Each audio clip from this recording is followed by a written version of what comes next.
Hello everyone, welcome to our YouTube channel Learning Sadagar. আজি আমি আলোচনা কৰিবলৈ লৈছো স্ক্ৰীনত দিয়া দৰে আৰু কিছুমান গুৰুত্বপূৰ্ণ কোৱেশ্চন আনসাৰ। এনেকুৱা কোৱেশ্চন আনসাৰ আমাৰ দৈনন্দিন পৰীক্ষাৰ বাবে অতি গুৰুত্বপূৰ্ণ।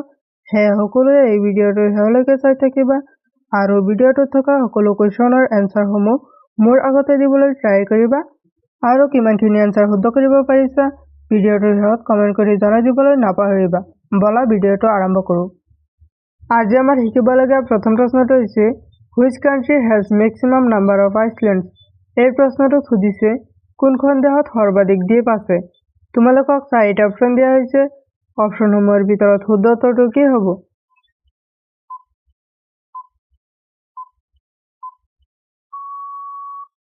অপচনসমূহৰ ভিতৰত শুদ্ধ উত্তৰটো হ'ব অপচন ডি ছুইডেন। ছুইডেন দেশত সৰ্বাধিক দ্বীপ আছে। আমি আহিছো পৰৱৰ্তী প্ৰশ্নটোলৈ। Which country is called the land of golden pagoda? এই প্ৰশ্নটো সুধিছে কোনখন দেশক গোল্ডেন পেগোডাৰ দেশ বুলি কোৱা হয়। তোমালোকক চাৰিটা অপচন দিয়া হৈছে। অপচনসমূহৰ ভিতৰত শুদ্ধ উত্তৰটো কি হ'ব?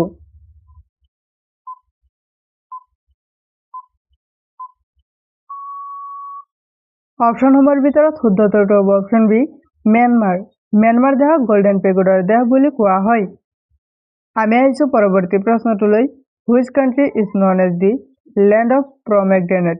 এই প্ৰশ্নটো সুধিছে কোনখন দেশক ডালিমৰ দেশ বুলি জনা যায়। তোমালোকক চাৰিটা অপচন দিয়া হৈছে। অপচনসমূহৰ ভিতৰত শুদ্ধ উত্তৰটো কি হ'ব?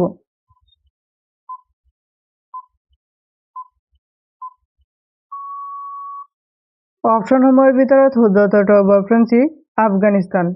আফগানিস্তান দেশক ডালিমৰ দেশ বুলি জনা যায়। আমি আহিছো পৰৱৰ্তী প্ৰশ্নটোলৈ। WhatsApp company belongs to which country? এই প্ৰশ্নটো সুধিছে WhatsApp কোম্পানী কোনখন দেশৰ। তোমালোকক চাৰিটা অপচন দিয়া হৈছে। অপচনসমূহৰ ভিতৰত শুদ্ধ উত্তৰটো কি হ'ব?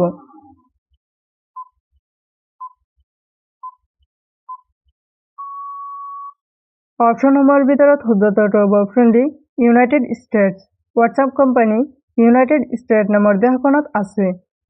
আমি আহিছো পৰৱৰ্তী প্ৰশ্নটোলৈ। Which country's calendar has 13 months in a year? এই প্ৰশ্নটো সুধিছে কোনখন দেশৰ কেলেণ্ডাৰত এবছৰত 13 মাহ থাকে।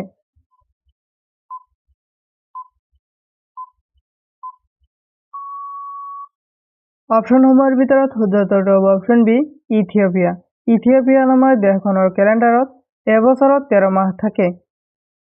আমি আহিছো পৰৱৰ্তী প্ৰশ্নটোলৈ। Which country first introduced plastic currency? এই প্ৰশ্নটো সুধিছে কোনখন দেশে প্ৰথমে প্লাষ্টিক মুদ্ৰাৰ প্ৰৱৰ্তন কৰিছিল। তোমালোকক চাৰিটা অপচন দিয়া হৈছে। অপচনসমূহৰ ভিতৰত শুদ্ধ উত্তৰটো কি হ'ব?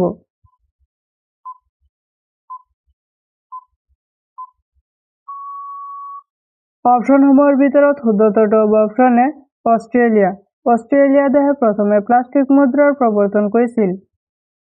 আমি আহিছো পৰৱৰ্তী প্ৰশ্নটোলৈ। Which country is known as the country of copper? এই প্ৰশ্নটো সুধিছে কোনখন দেশক তামৰ দেশ বুলি জনা যায়। তোমালোকক চাৰিটা অপচন দিয়া হৈছে। অপচনসমূহৰ ভিতৰত শুদ্ধ উত্তৰটো কি হ'ব?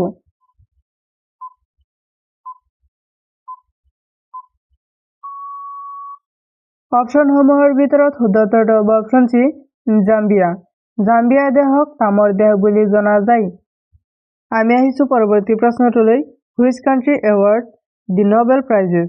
এই প্ৰশ্নটো সুধিছে কোনখন দেশে নোবেল বঁটা প্ৰদান কৰে। তোমালোকক চাৰিটা অপচন দিয়া হৈছে। অপচনসমূহৰ ভিতৰত শুদ্ধ উত্তৰটো কি হ'ব?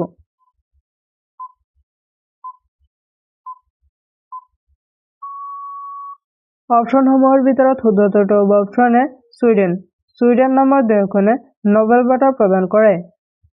আমি আহিছো পৰৱৰ্তী প্ৰশ্নটোলৈ। Which is the most poorest country in the world? এই প্ৰশ্নটো সুধিছে পৃথিৱীৰ আটাইতকৈ দৰিদ্ৰ দেশ কোনখন। তোমালোকক চাৰিটা অপচন দিয়া হৈছে। অপচনসমূহৰ ভিতৰত শুদ্ধ উত্তৰটো কি হ'ব?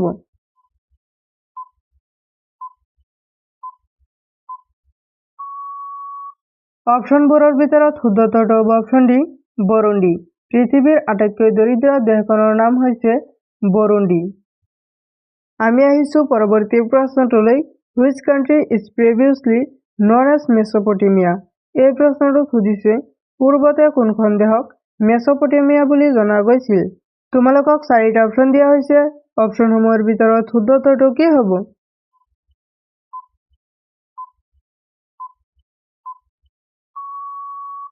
অপশ্যনসমূহৰ ভিতৰত শুদ্ধটোটো হ'ব অপশ্যন বি ইৰাক। পূৰ্বতে ইৰাক দেশক মেছ'পটেমিয়া বুলি জনা গৈছিল।